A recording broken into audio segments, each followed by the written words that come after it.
विधि विद्या के उपासक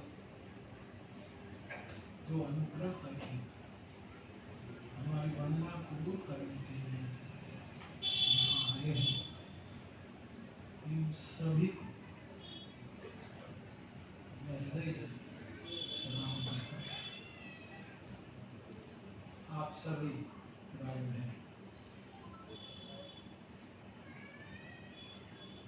मेरे लिए 5 दिन, साल में 5 दिन त्रिभुवनीय दिन है, जिसको मैं त्रिभुवनीय दिवस कहता हूँ। मेरे लिए, मेरी निष्ठा के लिए, मेरी बड़ा तीत श्रद्धा के लिए, वो है शिवरात्रि महाशिवरात्रि। दूसरा दिन है रामनवमी। तीसरा दिन है हनुमान जयंती। चौथा दिन है जन्माष्टमी कृष्ण जन्माष्टमी। और 5वां त्रिभुवनीय दिवस है गुरु पूर्णिमा। तो आज मेरी व्यक्तिगत निष्ठा में मेरे लिए एक त्रिभुवनीय दिन है, जिसमें आप सब आए, सभी का स्वागत। इतनी उम्र है आपकी, आप कष्ट लेकर आए, और इतना आपका अभ्यास, आपका स्वाध्याय, आपका रियाज, आपके पर रही गुरुओं की कृपा, वो हमने कर देखा, सुना, आपको पढ़ा। विजय जी, आपको कई बार मिलना हुआ, फिर एक बार आप हमारी वंदना कबूल करने के लिए इस विशेष कार्यक्रम में पधारे। आपके तबले को मेरा प्रणाम।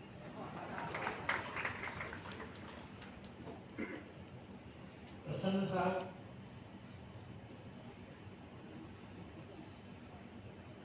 मुझे लगता है कि यदि आदमी शर्मा भी बजा सकता है, बांसुरी भी बजा सकता है, लेकिन अभी भी जो पद है कुछ भी कर। आपने बहुत अनुग्रह किया, हम आपके साथ हारमोनियम में, तबले में जिन जिन संगत की है, उन सबको भी मेरा प्यार।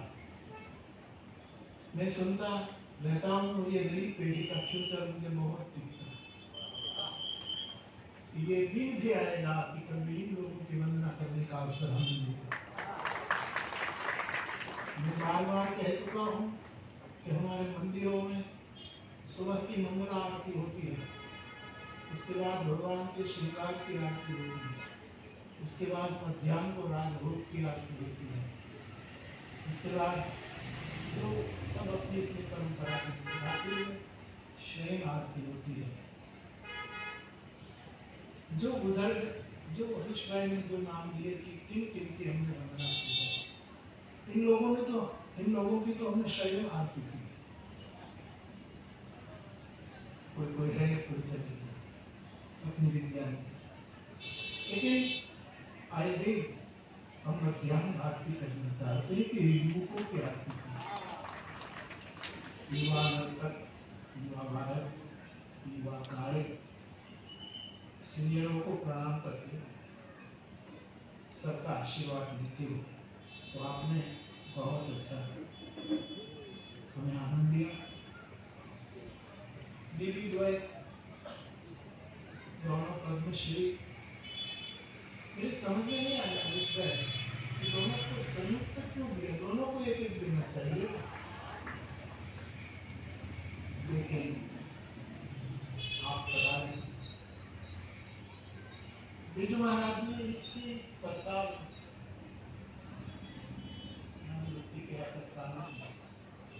गोपी कृष्ण जी ने रहा ये ओटे पर, कई नर्तक यहाँ आए और बिरजू महाराज का आखिर में गाया हुआ पद इस प्रकार में तो आपके गुरु का रचना है, ऐसे राम है दुख है।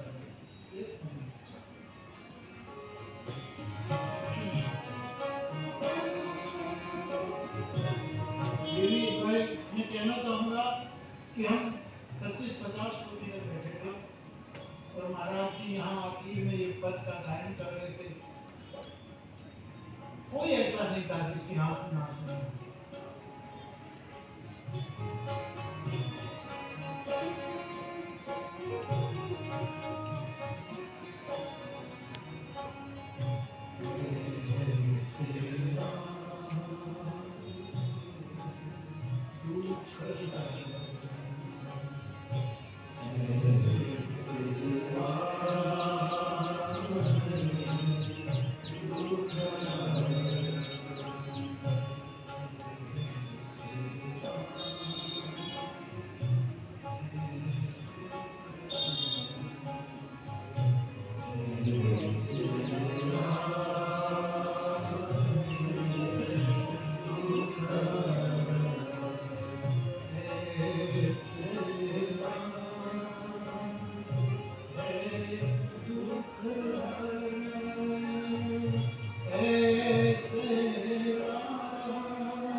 उसको देख करके हम बहुत आनंदित हुए हैं।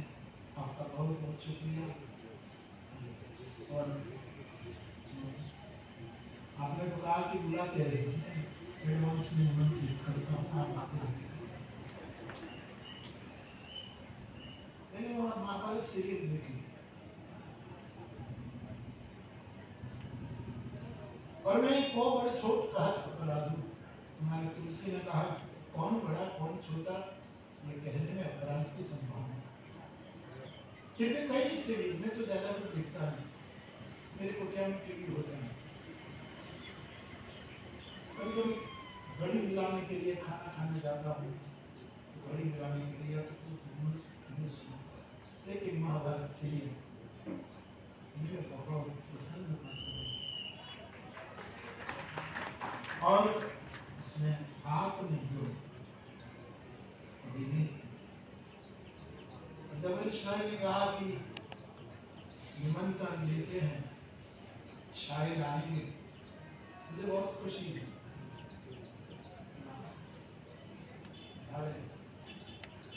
महावीर सीरियल की एक गीत तो हम गाते रहते हैं।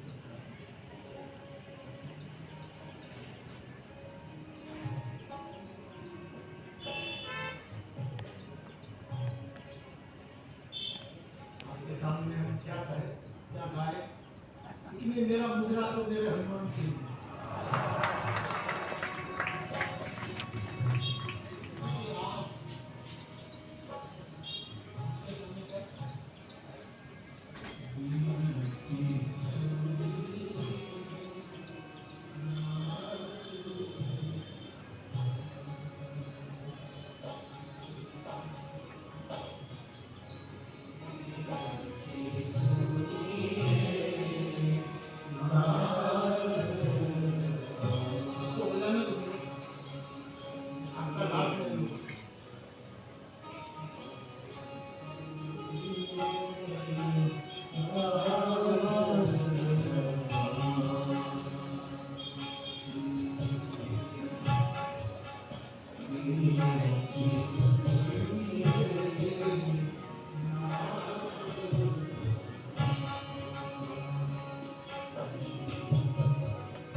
आपके साथ आपका जो अधिकार है तबले पर, उसके साथ तो मैं नहीं गा सकता, लेकिन मैं आनंद इसलिए कर रहा हूँ कि मैंने आपके तबले के साथ गाया।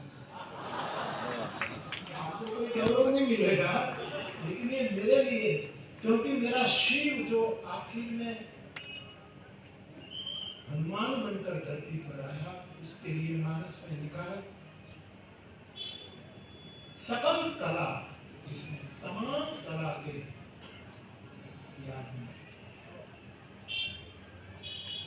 तो इसलिए सब ये लोगों को मैं देखता हूँ।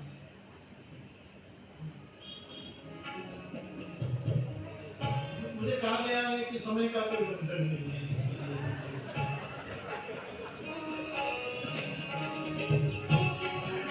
लेकिन मैं हर वक्त कहता हूँ का भरोसा रखिएगा, मैं बैठकर बोलता हूँ तो 4 घंटे बोलता हूँ, खड़े खड़े ज्यादा नहीं बोलता।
आपके साथ तो हमको लौटना पड़ेगा, हम छूट जाएंगे।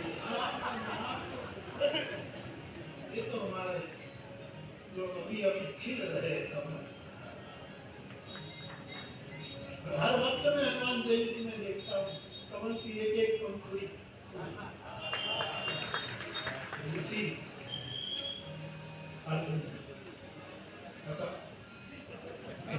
ये भाव दिखाया।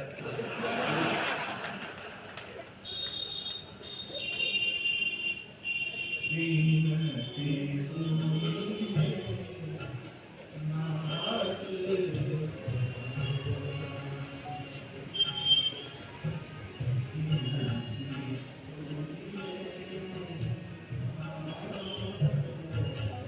आप कल हारमोनियम में संगत कर रहे तो मुझे भारत रत्न पंडित भीमसेन जोशी जी के साथ जो गाना बजा भीमसेन जी से बहुत ज्यादा भीमसेन जी का गायन सुने, उसकी हरकतें सुने, वो तो थी, लेकिन वो हारमोनियम की संगत में जो खो जाते थे, खुश रहिए। अथ श्री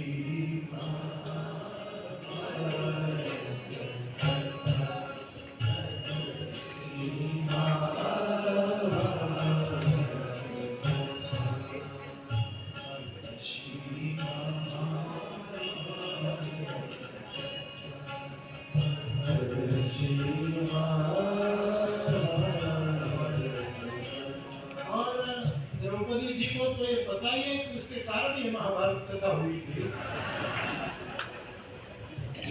मैं आपको माइक दूं, गाए आप गाते भी है नहीं?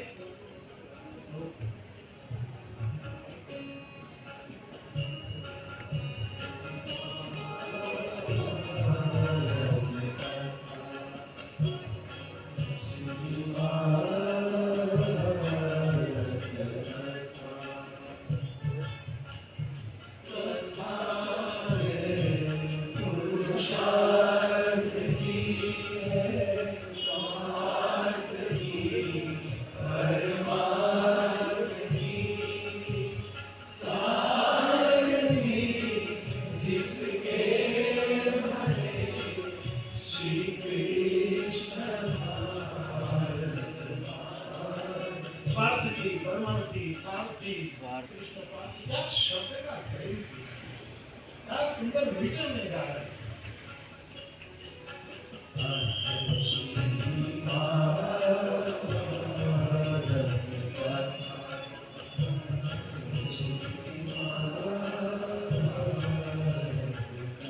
तो दीदी आप आई हमारी वंदना कबूल करने के लिए, हम बहुत बहुत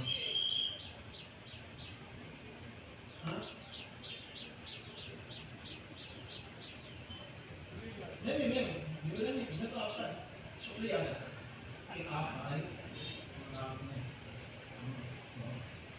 प्रसन्नता प्रदान की। समाज सेवा क्षेत्र से राष्ट्रीय लेवल पर सरकार संस्था के कारण यहाँ से एवं किया जाता है। दादाजी आप पधारे और आपकी सेवा को हम प्रणाम करते हैं। संस्कृत के बड़े विद्वान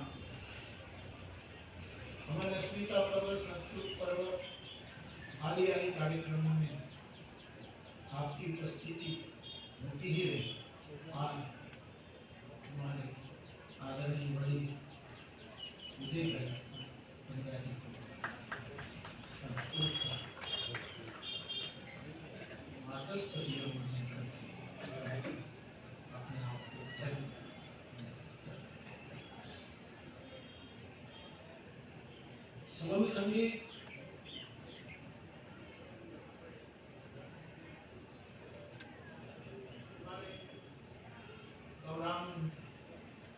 भाई व्यास हमारे वडील है, गुजर के हैं। संगीत में आपने बहुत योगदान दिया और आपके पिता से अविनाश व्यास के नाम से एक बार समन्वय कार्यक्रम अहमदाबाद में चलता था, प्रतिश वर्ष तब दिया जाता था। किसी कारणवश वो नहीं हो रहा है तो हमने यहाँ किया और इसमें आपका बहुत बड़ा योगदान रहता है। मैंने समन्वय की सभा में कहा है, एक बार मैं मुंबई एयरपोर्ट में बैठा था, अविनाश व्यास साहब भी अहमदाबाद जा रहे थे, मैं राजकोट या भावनगर जा रहा था, परिचय हुआ। सामने से मुझे कहा बापू को सुनाओ फ्लाइट लेट है। कलाकार बैठ नहीं सकता, कलाकार रह नहीं सकता। और जो कलाकार जब जब जब चित्तीमोहन सेन ने कहा था कि टागोर के डिब्बे से सब निकल जाओ, मुसाफिरी कर रहे थे चित्तीमोहन सेन गुरुवर्य टागोर, टागोर के चेहरे को देखकर, उसके चेहरे बॉडी लैंग्वेज, चेहरे की रेखाओं को देखकर चित्तीमोहन सेन को लगा कि टागोर में कविता उतर रही है, कि प्रसव की पीड़ा भोग रहा है, हम दूसरे डिब्बे में, क्योंकि आर्टिस्ट चेहरे पर पता दिखाता है तो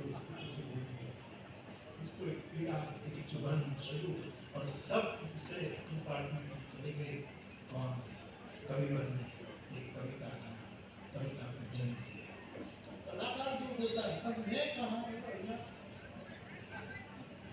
कभी भी कहो तो गीत लिख के, कभी भी कहो, कोई कहे माता जी पर भी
गाइड करते हैं और सुगम संगीत के जरूर के लिए उसकी मंत्रणा करने के लिए हम आपने आकर के संगीत का कल भी सुनाया था और बहुत खुशी हुई खुश रहो और भगवान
हाँ फोटोग्राफी का है वो हाँ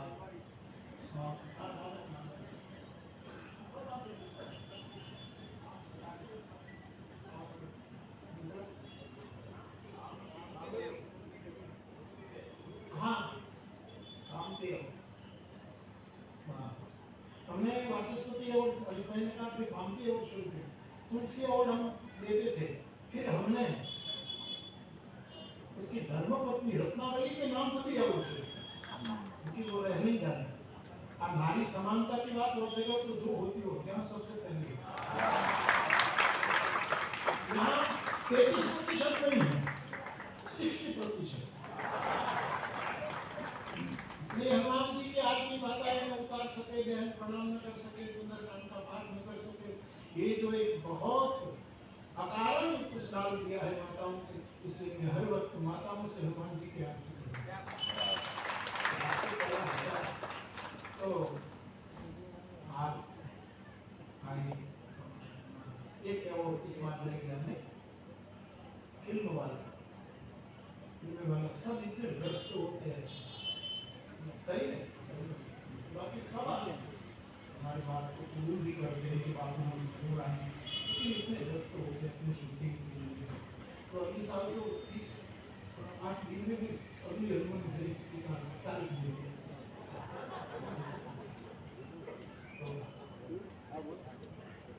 इस आपको बाकी अरे आपने रास्ते पर्सन था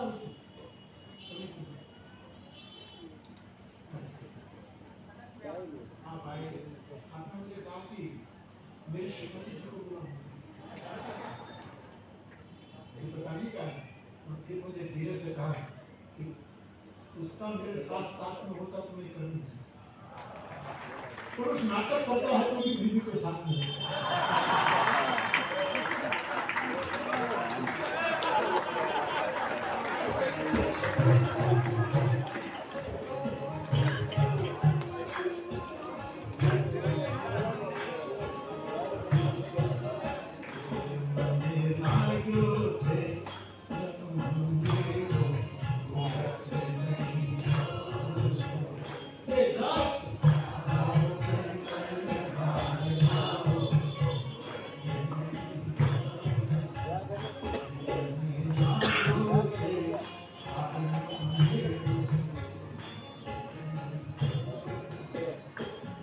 ये सब क्या है कि मैं छोटा था बहुत पिक्चर देखी है बहुत नाटके देखे हैं हवाई तो केरोसिन का डिब्बा उल्टा टांग करके बैठे हमारे परिवार में तो ये वहीं के संस्कार है और थोड़ी खानदानी रुचि भी है संगीत में कला में सूर में कितने लय, मैं अभी भी कुछ दिनों से कह रहा हूँ कि जो आदमी लय से दूर भाग जाता है उसका जीवन का लय भी खत्म हो जाता है।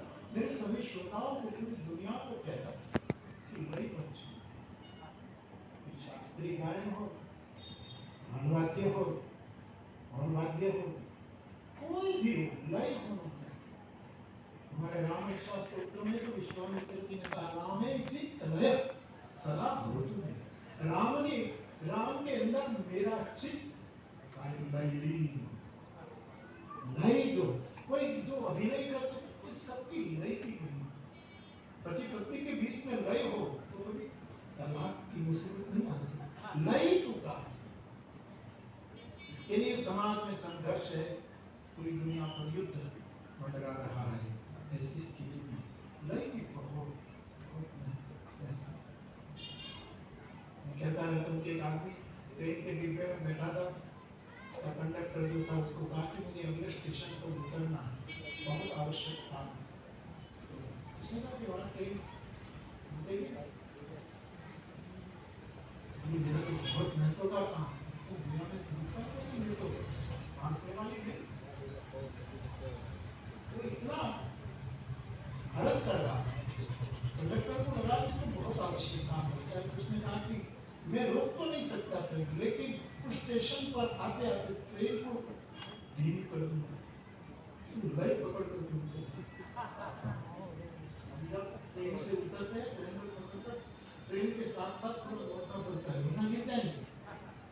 तो लय मत छोड़, लेकिन वो भूल क्या कर गया कि ट्रेन के साथ ही दौड़ता रहा, इंजन तक पहुंच गया, लय टूट गई।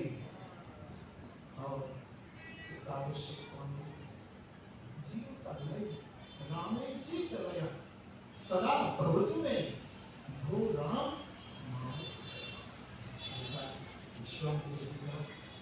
कथन। तो आप सब तो ये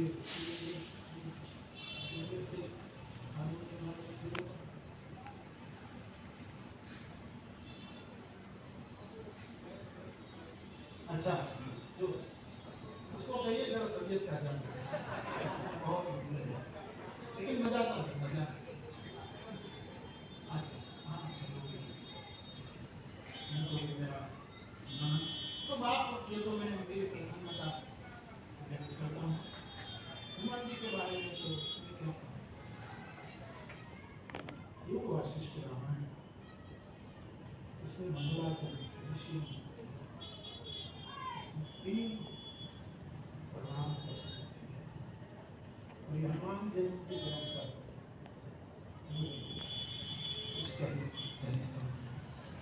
सबसे पहले वो कहते हैं तस्मै सत्यात्मने नमः। योग वासिष्ठ का प्रारंभ इस मंगलाचरण तस्मै सत्यात्मने नमः। ऋषि को परम तत्व को प्रणाम करने में सत्यात्म सत्य स्वरूप परम तत्व को मैं प्रणाम करता हूँ, ये तो कहा ही, लेकिन इससे उसको जी नहीं करा। तो ये कहते हैं सत्यात्मने नमः, परम तत्व जो ज्ञान स्वरूप है उसी को फिर सत्य करने की इच्छा है। तस्मै परमानंदात्मने परम आनंद स्वरूप जो परमात्मा है लगता है। हनुमान जी का आश्रय भी सत्य का आश्रय है, हनुमान जी का आश्रय भी ज्ञान का आश्रय, हनुमान जी का आश्रय भी परमानंद का आश्रय है। उसको भी मैं सत्य प्रेम और करुणा के रूप में प्रस्तुत करता हूँ। तो हनुमान जयंती के लिए कुछ न कुछ कहना पड़ता है, कुछ मुक्ति भी हो सकती है, लेकिन श्री हनुमान जी महाराज में चार चीज बोलूं। पहली बात तो है पुरुषार्थी सेवक भय हरते भय हनुमान। तुलसीदास जी का एक छोटा सा ग्रंथ है दोहावली नाम। दोहावली में लिखा है कि सेवा करने की महिमा समझ कर सेवा का फल क्या होता है उसका अनुमान अपने मन में गुण गुण कर पुरुषा मानी ब्रह्मा ब्रह्मा ब्राह्मण की सेवा करता है और हरते महादेव से भगवान के रूप में सीधा महादेव ही उतरा हरते हनुमान तुलसी एक विनय पत्रिका में देवता है वानर आकार विग्रह पुराण वानर के आकार में वानर के विग्रह में स्वयं पुरानी शिव हनुमान जी शिव स्वयं हमारे कई महात्मा तो शंकर सुवन उसको नहीं कहते हनुमान चालीसा में तो शंकर सुवन केसरी नंदन है कई महात्मा कहते हैं शंकर सुवन नहीं है शंकर स्वयं है तो हनुमान जब भी अयोध्या में वहां यही बात हुई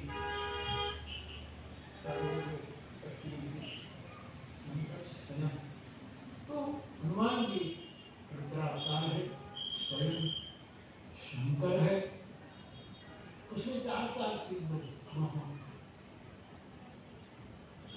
आप ये तर्क कर सकते हैं कि हनुमान जी को आप शिव का अवतार कैसे कहते हैं तुलसी ने कहा तो मैं कह रहा हूँ लेकिन शिव तो अजन्मा है जन्म लेने से पहले सब अजन्मा है कोई भी में आप सब जन्म नहीं होता तब तक हम सब अजन्मा है फिर जब कल्याण के लिए आपने अवतार धारण किया तो आप चारों युग में ये अतिशयोक्ति नहीं सत्य युग में हनुमान जी है शिव के रूप में त्रेता युग में हनुमान जी है सुंदर बंदर का रूप लेकर आए राम सेवा हनुमान जी के द्वापर में हनुमान जी आए महाभारत के घमासान युद्ध के वीर अर्जुन के द्वापर में भी हनुमान जी है कलयुग में अब महाभारत का युद्ध रहा नहीं कोई घर में होता है कि बात रहा नहीं अब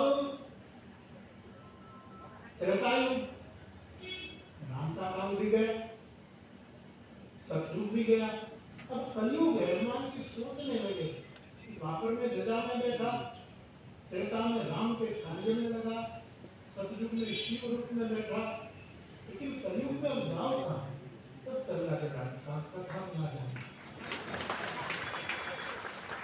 आप कथा में आकर रह जाना तब से हनुमान जी जहाँ राम की कथा होती तो चारों युग प्रताप हनुमान चालीसा चारों युग श्री हनुमान यद्यपि अनुकरण की बातें करना ठीक नहीं लेकिन विचार पे कोई भेद के कारण नहीं श्री हनुमान जी ब्राह्मण आप रामचरितमानस देखिए तो महत्व के अवसर पर हनुमान जी ने हमेशा ब्राह्मण का रूप लिया हमेशा कारण कि कोई ऐसे काम के लिए हनुमान जी को जाना पड़ता है वहाँ हो सकता है कि संघर्ष हो और हनुमान जी को प्रहार उसके ऊपर प्रहार भी हो सकता है लेकिन उसी समय ब्राह्मण कभी कथा सुन रहा था ब्राह्मण सलाह बहुत ब्राह्मण का साधु संत के उम्र खबर आप सबकी रक्षा करते हैं तो आप क्षत्रिय भी आप पशुपालन करें गोरक्षा करें वाणिज्य व्यापार करें लेन देन करें सब वैश्य है गीता के न्याय से तो आप वैश्य भी हैं क्योंकि आप पशु योनि में पधारे पशु योनि में आप हैं और पक्का वैश्य व्यापारी उसको कहते हैं कि जिसने उधार लिया हो उसको कभी कर्जे से मुक्त ही नहीं ब्याज का ये ऐसा वैश्य निकला जिसने भगवान राम को जन्म जन्म कर दिया उसको कभी बुरे नहीं होने दिया भरत भैया इसी कहते हैं काफी तेरी राम इसके लिए से तो वैश्य समाज भी गौरव ले सकते और सेवक तो है ही ज्यादा से ज्यादा सेवा करेंगे तो चारों युग में है चारों वर्ण में चारों पुरुषार्थ हैं चार पुरुषार्थ है हमारे यहाँ धर्म अर्थ काम और शिव के रूप में धर्म मूलम धर्म तलो विवेक पूर्णेन्दुमानंदम वैराग्यम विभास्करम। धर्म की जड़ें हैं श्री हनुमान। तो धर्म वाला पुरुषार्थ भी उसमें चरितार्थ होता है। अर्थ का मतलब ये कोई पांडुरंग स्वामी शास्त्री जी दादा एक बार कहते थे कि हनुमान जी में अर्थ पावित्र बहुत अर्थ पावित्र अर्थ की पवित्र अर्थ का यहाँ पैसा रुपया अर्थ का यहाँ अर्थ है जीवन का क्षेत्र और मेरे लिए मेरी दृष्टि में जीवन का अर्थ है सत्य प्रेम और करुणा। तो श्री हनुमान जी अर्थ क्षेत्र में भी दिखते हैं और यदि अर्थ को संपदा के रूप में तो स्वयं स्वामी के है हम स्वर्ण मूर्ति है। तो इस रूप में भी संपदा के रूप में भी अर्थ क्षेत्र में आपका प्रवेश और काम आप तो ब्रह्मचारी है लेकिन शिव रूप में आप काम को जलाने वाले हैं और आपका आश्रय करे उसकी कामना क्रमशः धीरे धीरे खत्म हो जाती है। ऐसे इस क्षेत्र को भी आप विकसित कर रहे हैं और मोक्ष आप ज्ञान स्वरूप है और ज्ञान से मुक्ति की अवधारणा हमारे यहाँ बनी है। तो 4 युग में 4 वर्ण में 4 पदार्थों में हर क्षेत्र में श्री अंतःकरण चतुष्टय जो हमारा माना गया मन बुद्धि चित्त और अहंकार श्री हनुमान जी चारों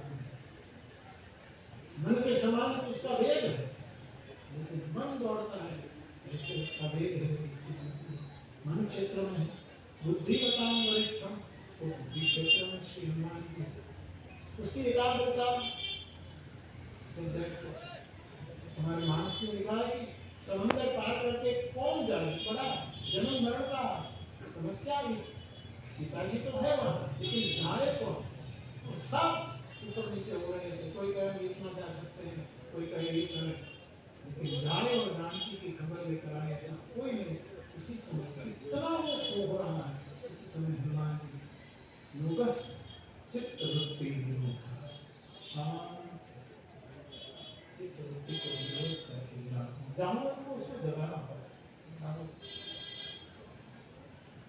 तो चित्त के प्रदेश में भी उसका प्रवेश है और अहंकार शास्त्रों के अनुसार शंकर भगवान विश्व के अहंकार का प्रतीक माना गया है।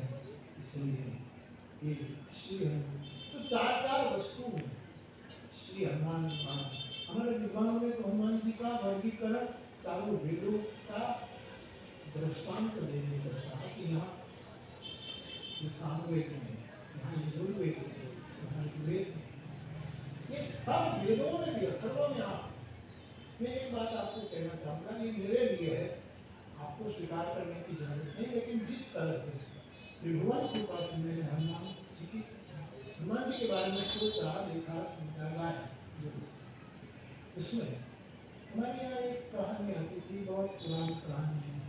एक हाथी था और कुछ अंधे लोग थे उसको कहा कि भाई हाथी कैसा है तो जिसने पैर पर हाथ घुमाया उसने कहा ये तो खंभे हाथी खंभे किसी ने पूछ कर हाथ घुमाई उसने कहा हाथी तो एक रस्सी जैसे किसी ने केवल कान चारों अंधे कान बोले ये तो बहुत बड़ा सुपड़ा जैसा हाथी किसी ने सूट दे दी किसी ने ये कहा लेकिन पूर्ण रूप में किसी ने हाथी को दिखा नहीं सब इसको विभाजित करके अपने से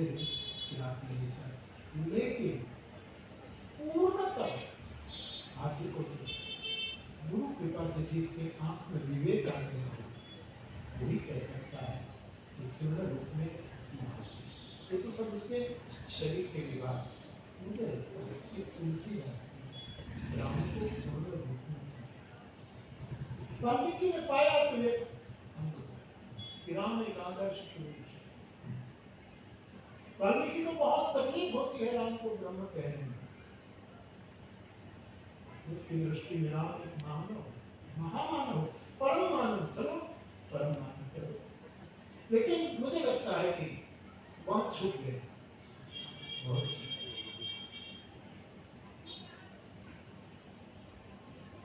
हर एक शास्त्र में हमारे 6 दर्शन है, दर्शनों ने भी अपने आप में ढंग से देखा, लेकिन सबने कुछ कुछ देखा।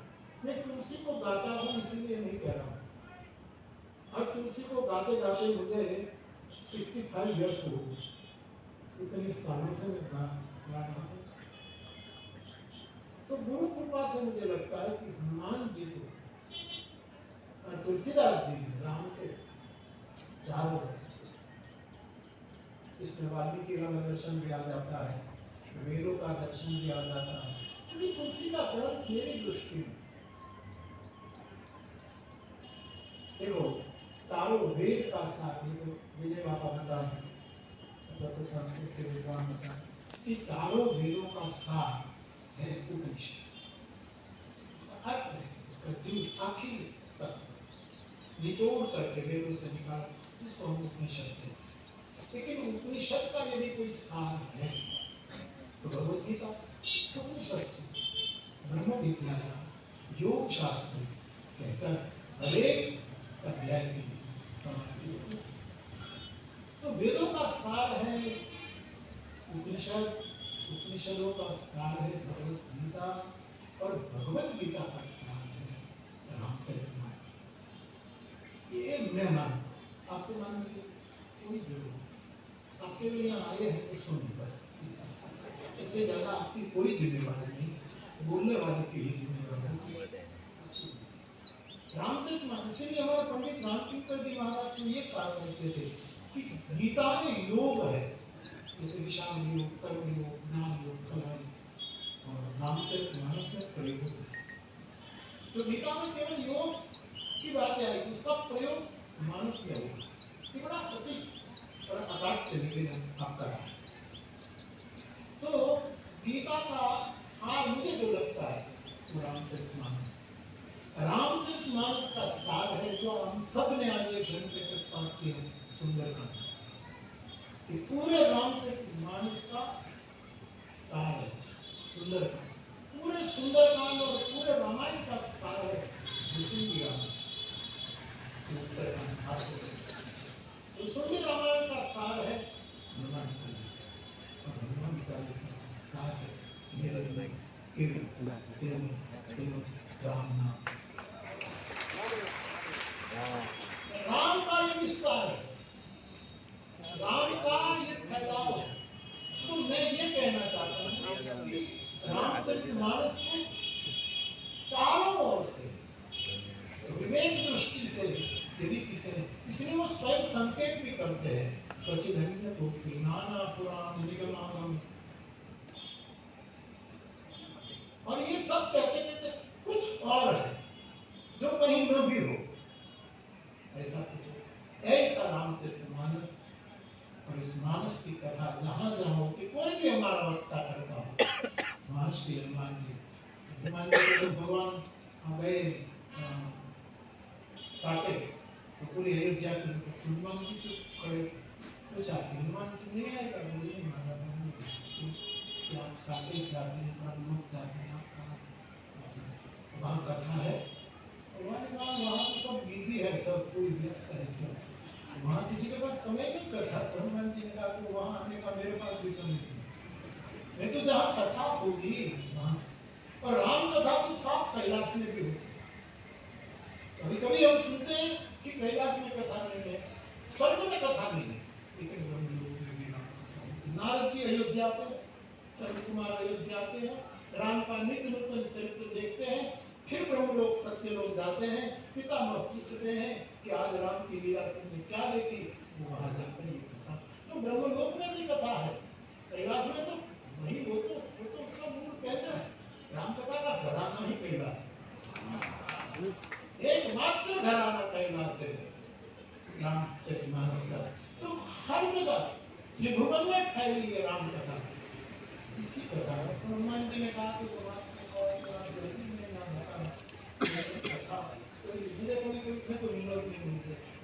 कोई कहते हैं कि बापू आप कब निवृत्ति होगी, तो लोगों ने ये बहुत बापू को भी मिलती है। मैं को तेरे पिता को तो पहले मुझे कभी कोई पत्रकार पूछे कि आप क्यों राम कथा के देता हनुमंत तत्वों को जीवंत रखने के लिए, क्योंकि वो कथा के बिना जी नहीं पाए, वो कथा सुने बिना रह नहीं। ऐसे आज हनुमान जयंती का दिन, आपका दिन मेरी दृष्टि में एक त्रिभुवनीय दिवस है। तब आप सब हमें, हमने तो ये प्रसाद पूर्णिमा की हनुमान जी के दिन, लेकिन रिटर्न गिफ्ट भी होती है। वो नहीं कहते रिटर्न गिफ्ट में आपको इतना ही करना है कि जब जब आपको अवसर मिले, समय तो सबको मिलता है, अवसर नहीं। समय में और अवसर में बहुत अंतर है। समय तो सबके पास पड़ा है। लोग कहते हैं हमारे पास समय नहीं, हम इतने बिजी हैं, हम कहाँ हैं। कई लोग तो इतना ज्यादा कह देते हैं मरने का भी समय नहीं है, वहां तक बोल तो आते रहिएगा, हमें ज्यादा से ज्यादा उत्साहित करते रहिएगा। आपकी शुभकामनाएं हमें मिलती है। और मैं पूरा देखो, मैं तो आपको कहीं भी सुन सकता हूँ, और मुझे पता लगे कि कोई समर्थ आर्टिस्ट गायन कर रहा है, वाद्य कर रहा है, तो जहाँ तक मुझे अनुकूल पड़ता है तो मैं वहाँ पहुँच जाता हूँ। ज़्यादा न जाऊँ इसलिए कि उसके कार्यक्रम में विघ्न हो, लोग देख लेते हैं तो फिर उसकी लय न टूटे। बाकी मैं तो कहीं भी, इनमें से कई तो मैंने कई बार भी सुना, क्योंकि यहाँ कष्ट देकर हम बनाते हैं, इसीलिए कि मैं और तो हनुमान को क्या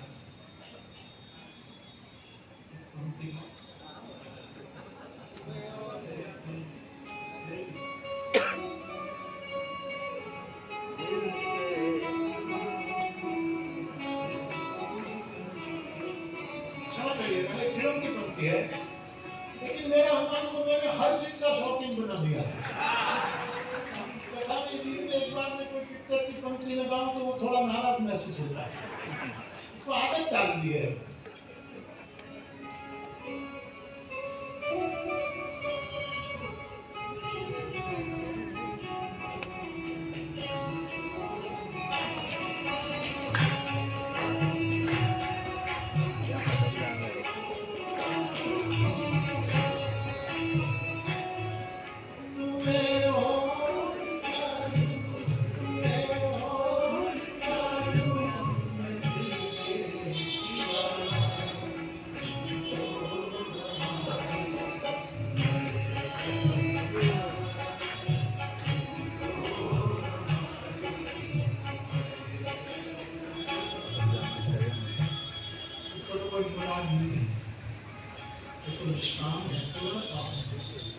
फिर भी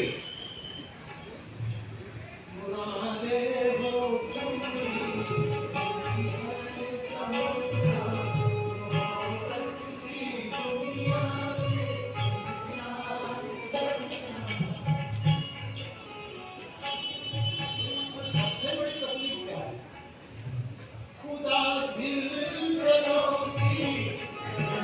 से बचाए,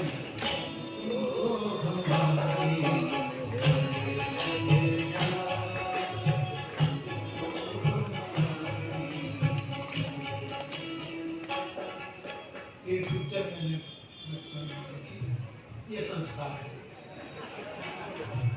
मैं कहता रहता हूँ कि हम कहीं बाहर ना हो जाए, बैग लेकर में अपने कपड़े अपने सामान के दैनिक जरूरत की चीज रखे, तो बैग में जो सबसे पहले जो रखा, उसके बाद जो कपड़े की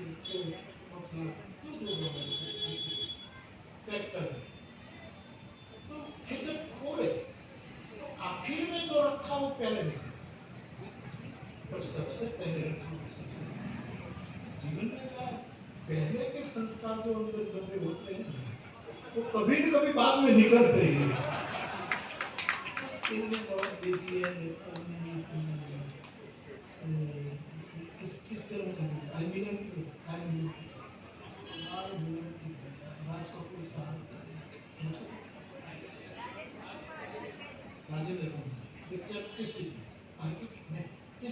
होगा। साहब घट साहब, हम जब एक पिक्चर देखते थे तो ये गीत के बाद सायरा जी, सायरा सायरा, हम तो संस्कार है। तो ये गीत जब आता था साहब तो लोग पर्दे पर पैसे फेंकते, पर्दे पर इतने लोग अंदर डूब जाते, और थर्ड क्लास में जो बैठे हो तो चुन चुन करके देख रहे, ऐसा होता है। तो हम हनुमान जी को प्यार है, इसको प्रसन्न रखने के लिए, क्योंकि ये सकल कला रूप धाम है, समस्त कला के भीतर कोई कला ऐसी नहीं जो हनुमान जी के हस्तगत हो। उसके समान संस्कृत का वो विद्वान नहीं है। वाल्मीकि रामायण लो साहब, आपके सामने क्या करें। जब पहली मुलाकात हनुमान जी की और राम लक्ष्मण के साथ होती है तो हनुमान जी जो बोलते हैं वो सुनते हुए राम ने लक्ष्मण को कह दिया कि चुप रहना, ऐसा विद्वान ब्राह्मण में मैंने जीवन में नहीं देखा। उसकी जो धारा है संस्कृत की, उसमें जरा भी व्याकरण की भी कोई और उच्चार भेद नहीं, जरा भी स्खलन नहीं है। हर एक कला का धाम है। तो हनुमान जी की प्रसन्नता के लिए हम आप सबको बात है। और मुझे आनंद बहुत है। गौरव के ये शब्द में मेरे डिक्शनरी में बहुत नहीं है। गौरव तो चलो थोड़ा दीक्षित शब्द है, गर्व तो होना ही चाहिए। गौरव थोड़ा गंधोवान शब्द है। यार डर गौरव के गौरव गर्व में कब परिणित हो जाए, कहना धर्म मुश्किल है साहब, इसलिए आनंद होता है। इसी प्रसाद में यह आधा चित्र लिखा था, यहाँ जसराज की जयंती हम 15 लोग बैठे पहले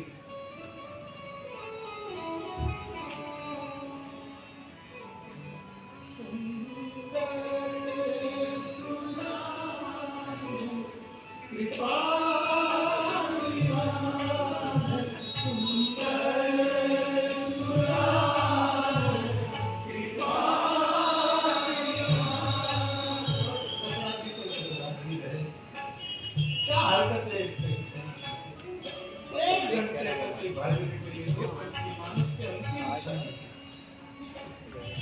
सबसे पहले तनिमा ठाकुर भाई बीज का दिन, धनतेरस का दिन, और तनिमा ठाकुर आपने उस दीवार पर बैठ कर और जल में कुंभ है, कुंभ जल में बाहर भीतर कबीर साहब का अकाट्य पद, वैश्विक पद, त्रिभुवनीय पद,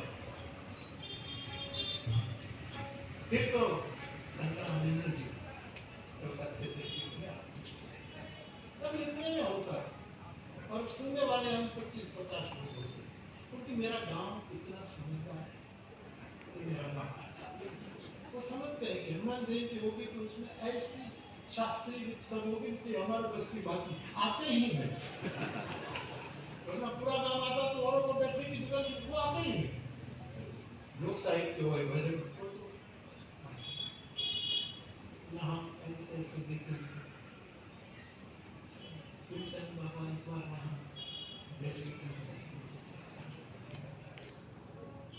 जो भजे हरि को, यदि आप कल रामकृष्ण हरि और याद सुनने जो आप आपने बहुत अच्छा था ताल चक्र शुरू किया, तो हरि नाम से शुरू, तो हमारे जीवन में आदि में हरि हो, मध्य में हरि हो, अंत में हरि हो, वही जीवन साथ।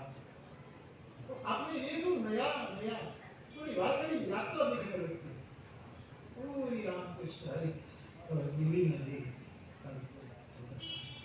हमारे रामायण में लिखा है, जय आदि मध्य अवसान प्रभु प्रतिपाद्य प्रणाम। आदि में हरि